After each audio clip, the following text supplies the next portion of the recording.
इससे पहले हम लोग ने रियल मशीन तथा आइडियल मशीन के बारे में डिस्कस किए थे। अब नेक्स्ट टॉपिक है परिवर्तनीय तथा स्वतः locking machine, self locking machine तथा रिवर्सिबल मशीन। ठीक है, तो पहले हम रिवर्सिबल मशीन की बात करते हैं। तो हम देखते हैं कि हम लोग टेलर की दुकान पर जो मशीनें होती हैं, पैर से उन मशीनों को चलाया जाता है।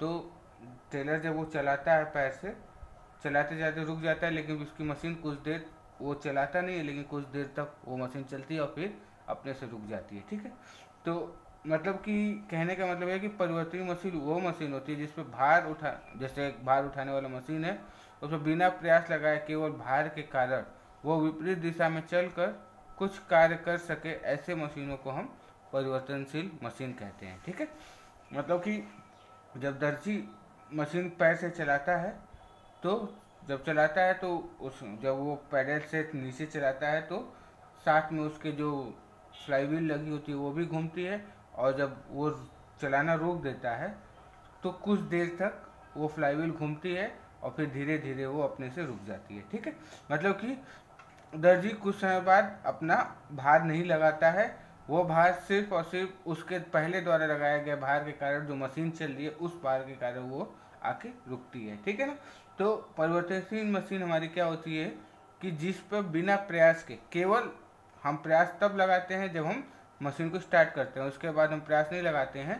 ठीक है, तो अब उसके बाद वो कार्य रिवर्स रूप में, मतलब कि उसके द्वारा लगाया गया मशीन के द्वारा किया गया कार्य ही उसे क्या करे, विपरीत दिशा में चलकर कुछ कार्य कर सके, ऐसे मशीनों को हम परिवर्तनशील मशीन कहते हैं। ठीक है, तो परिवर्तनशील मशीन को हम इस तरह डिफाइन करेंगे, यदि एक भार उठाने वाली मशीन बिना प्रयास लगाए केवल भार के कारण वो विपरीत दिशा में चलकर कुछ कार्य कर सके, ऐसे मशीनों को हम परिवर्तनशील मशीन कहते हैं। और परिवर्तनशील मशीनों की जो दक्षता होती है वो 50% से अधिक होती है। ठीक है, तो अब परिवर्तनशील मशीन की कार्य क्षमता को मैथमेटिकली तरीके से निकालें तो इसके लिए माना कि W भार द्वारा चली गई दूरी x है तथा P प्रयास द्वारा चली गई दूरी y है। ठीक है, तो अब उस परिवर्तनशील मशीन के लिए हमें प्रयास लगाना नहीं है, तो यहाँ P का मान क्या हो जाएगा, 0। ठीक है, फिर हम परिवर्तनशील मशीन के लिए गणना करेंगे।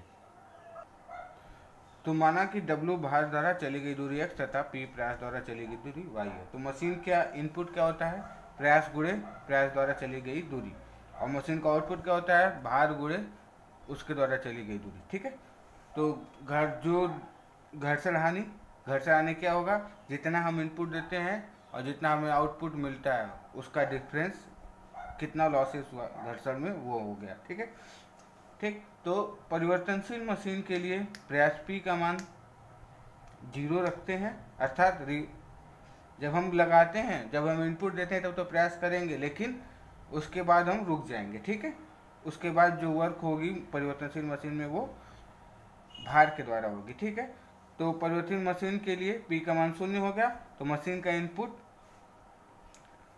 कहने का सीधा मतलब ये है कि जो मशीन का इनपुट होगा वो मशीन के घर्षण हानि से अधिक होगा। जब मशीन का इनपुट घर्षण हानि से अधिक होगा तभी मशीन परिवर्तनीय मशीन होगा। अगर मशीन का इनपुट घर्षण हानि से कम है तब वो स्वतः लॉकिंग हो जाएगा। ठीक है, तो उसको हम अभी डिस्कस करेंगे। स्वतः लॉकिंग मशीन परिवर्तनीय मशीन का अपोजिट होता है। ठीक है ना, तो परिवर्तनीय मशीन के लिए जो इनपुट होगा मशीन का वो घर्षण हानि से अधिक होगा। ठीक है, तो हमारा आउटपुट क्या होगा, ग्रेटर देन इनपुट। ठीक है ना, सॉरी, आउटपुट ग्रेटर देन घर्षण हानि। ठीक, तो हम जो हल करेंगे तो हमारा W इधर आ जाएगा, तो 2WX इधर आएगा तो प्लस हो जाएगा, तो 2WX हो जाएगा। 2WX बराबर P into greater than P into Y हो जाएगा। ठीक है, ग्रेटर देन, ठीक, तो W into X upon P into Y is greater than 1/2 हो जाएगा। और W into X upon P into Y क्या होता है, हमारा मशीन की इफिशियंसी होती है, दक्षता होती है। W/P मैकेनिकल एडवांटेज और Y/X हमारा वेलोसिटी रेशियो, तो ये क्या होगा, ग्रेटर देन 1/2 होगा, अर्थात मशीन की दक्षता क्या होगी, 50% से अधिक होगी। तो जिन मशीनों की दक्षता 50% से अधिक होगी वो मशीन हमारा परिवर्तनीय मशीन कहलाएगा। ठीक है। और परिवर्तनीय मशीन के लिए जो मशीन का इनपुट होगा मशीन के घर्षण हानि से अधिक होगा। ठीक, तो ये हमारा परिवर्तनशील मशीन हो गया। अब हमारा आता है self locking machine. Self locking machine परिवर्तनशील या परिवर्तनीय मशीन का अपोजिट होता है। नेक्स्ट आता है सेल्फ लॉकिंग मशीन। तो सेल्फ लॉकिंग मशीन परिवर्तनीय मशीन का उल्टा होता है। मतलब कि यदि कोई मशीन पर बिना प्रयास लगाए बाहर की कार्य विपरीत दिशा में कोई कार्य ना हो, ठीक है, या मशीन कोई कार्य करने में असमर्थ हो, तो ऐसे मशीन को हम स्वतः लॉकिंग मशीन या सेल्फ लॉकिंग मशीन कहते हैं। और सेल्फ लॉकिंग मशीनों की दक्षता 50% से कम होती है। ठीक है, मतलब कि मशीन में जो हम इनपुट दे रहे हैं वो मशीन के घर्षण हानि से कम होती है। ठीक है, कम होती है तो मशीन क्या होगी, विपरीत दिशा में कार्य नहीं करेगी, और ऐसे मशीन को हम बोलेंगे सेल्फ लॉकिंग मशीन। परिवर्तनीय मशीन में जो हम इनपुट देते हैं वो घर्षण हानि से अधिक होती है, जिस कारण वो विपरीत दिशा में कुछ कार्य करती है। ऐसे मशीनों को हम परिवर्तनीय मशीन कहते हैं। ठीक है, तो परिवर्तनीय मशीन स्वतः मशीन का अपोजिट होता है। ठीक, तो ये दो, इसके बाद ठीक, तो ये हमारा परिवर्तनीय तथा स्वतः लॉकिंग मशीन हुआ। अब हम लॉ ऑफ मशीन का नियम पढ़ेंगे। नेक्स्ट टॉपिक है मशीन का नियम, लॉ ऑफ मशीन।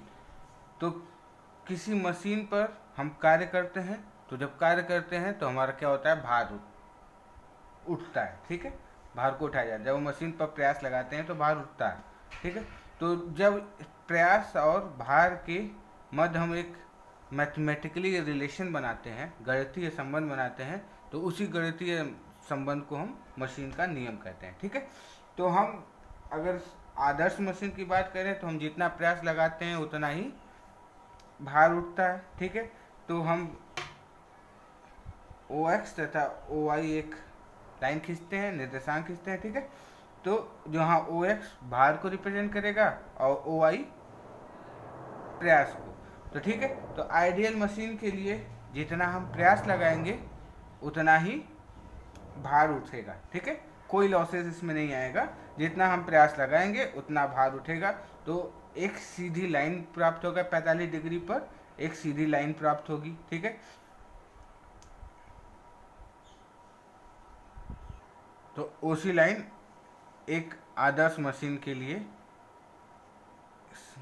ग्राफ में संबंध दिखलाता है। ठीक है, तो OC मतलब कि हम जितना, अगर हम जीरो प्रयास है तो जीरो भार है, या बिंदुओं पर प्रयास हमारा जीरो है तो भार भी जीरो है। जैसे जैसे हम बढ़ते जाते हैं वैसे उसी अनुपात में भार का मान भी बढ़ता जाता है। ठीक है, तो ये एक रेखा का समीकरण बना y बराबर mx के रूप में। तो एक सीधी रेखा 45 डिग्री पर हमें मिली। ठीक है, ये हमारा आइडियल मशीन के लिए रिप्रेजेंट करता है, ये OC लाइन जो आइडियल मशीन को रिप्रेजेंट करता है। रियल मशीन में हम जितना प्रयास लगाते हैं उसका कुछ भाग घर्षण में नष्ट हो जाता है। ठीक है, तो कुछ भाग के बाद हमारा मतलब अब कुछ ऊपर हम चल के, तो ये हमारा मान लो A पॉइंट प्राप्त हुआ इस बिंदु पर, तो OA हमारा क्या है, घर्षण हानि को दिखलाता है। और इसके बाद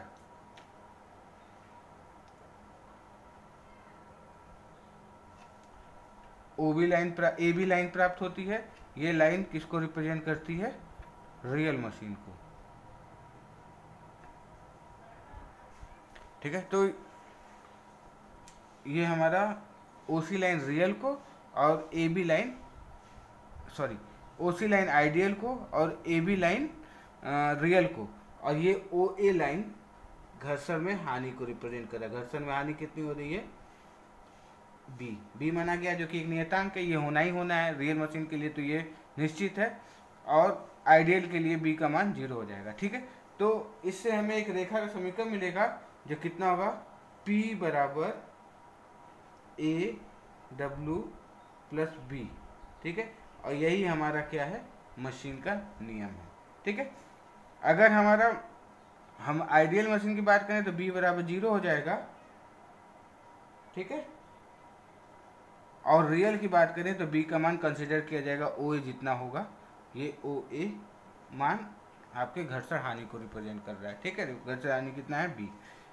तो P बराबर ए डब्ल्यू बी एक रेखा का समीकरण प्राप्त हुआ, ठीक है।